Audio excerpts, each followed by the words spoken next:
Minority polytechnic college ఇవ్వవలసిందిగా కోరుకుంటూ అధ్యక్ష ఇంకొకటి వికారాబాద్ ఒకటి అడుగుతాను అధ్యక్ష. హైదరాబాద్లో ఈరోజు సుందరీకరణ ద్వారా చాలా మటుకు చెర్లు చేస్తూ ఉన్నారు అధ్యక్ష. ఈరోజు శివరెడ్డిపల్లి చెరువు ఖచ్చితంగా హైదరాబాద్లో అయితే ఏదైతే చెరువులు చేస్తూ ఉన్నారో హెచ్ఎండిఏ వాళ్ళన్న టేకప్ చేసి వికారాబాద్లో ఉన్నటువంటి శివరెడ్డిపేట చెరువు కానివ్వండి, సేమ్ నా నియోజకవర్గంలో తాండ్రులో కూడా ఒకటి గుల్ల చెరువు ఉంది అధ్యక్ష. ఆ రెండు చెర్లని తప్పకుండా సుందరీకరణలో చేయాలని చెప్పి కూడా కోరుతా ఉన్నాను అధ్యక్ష. Thank you. గౌరవ సభ్యులు చెప్పిన అంశాన్ని నోట్ చేసుకోవడం జరిగింది.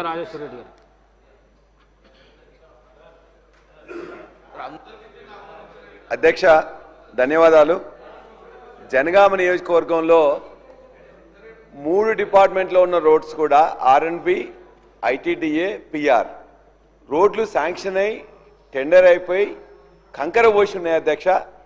అందులో చాలా ఇబ్బంది పడేది ఏంటంటే ఒకటి షహబాజ్గూడ నుంచి సాల్వాపూర్ వే రోడ్డు మధ్యలో గజ్వేల్ కాన్స్టిట్యున్సీ కూడా కొంత వస్తుంది.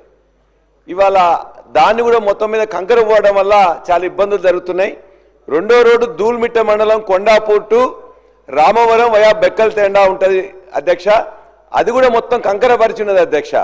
మూడోది జనగామ మండలంలో గానుగపాడు దగ్గర బ్రిడ్జ్ అనేది అర్ధాంతరంగా నిలిచిపోయింది. దానికి మధ్యలో కొట్టుకోపోతే కూడా పక్కన మట్టి రోడ్డు వేస్తే కొట్టుకోపోతే కూడా అది హుస్నాబాద్ పోయే జనగామ టు హుస్నాబాద్ పోయే మెయిన్ రోడ్ అధ్యక్ష. దాన్ని ఇమ్మీడియట్గా చేస్తామన్నారు. కలెక్టర్ గారికి ఇతరులు కూడా ధర్నాలు కూడా జరిగినాయి అధ్యక్ష. దాంతోపాటు అదే జనగామ మండలంలో ఉండే చీటకోడు మీద కూడా బ్రిడ్జ్ కావాలి అధ్యక్ష.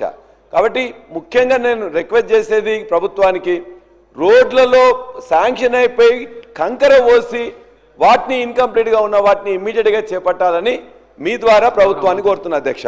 అధ్యక్ష గౌరవ సభ్యులు చెప్పిన అంశాన్ని నోట్ చేసుకోవడం జరిగింది. Thank you sir. Sir, lower మానే డ్యామ్ ద్వారా కరీంనగర్ కార్పొరేషన్కు డైలీ వాటర్ ఇస్తుంది అధ్యక్ష. దాంతోపాటు మిషన్ భగీరథలో భాగంగా 6 మండలాలకు లోయర్ మానే డ్యామ్ ద్వారా మిషన్ భగీరథ ద్వారా నీళ్లు తాగునిస్తారు అధ్యక్ష. అందుకే గత ప్రభుత్వము 11 టీఎంస్కి తగ్గకుండా ఎల్ఎండిలో నీళ్లు ఉంచాలని చెప్పేసి క్లియర్ జియో ఇవ్వడం జరిగింది అధ్యక్ష. కానీ ఈరోజు చూస్తే ఆ ఎల్ఎండిలో నీటి మట్టము 5.8 టీఎంసీ ఉన్నది అధ్యక్ష. అందులో 2.5 టీఎంసీ సిల్డ్ తీసేస్తే 3.5 టీఎంసీ మాత్రం నీళ్ళు ఉన్నాయి అధ్యక్ష.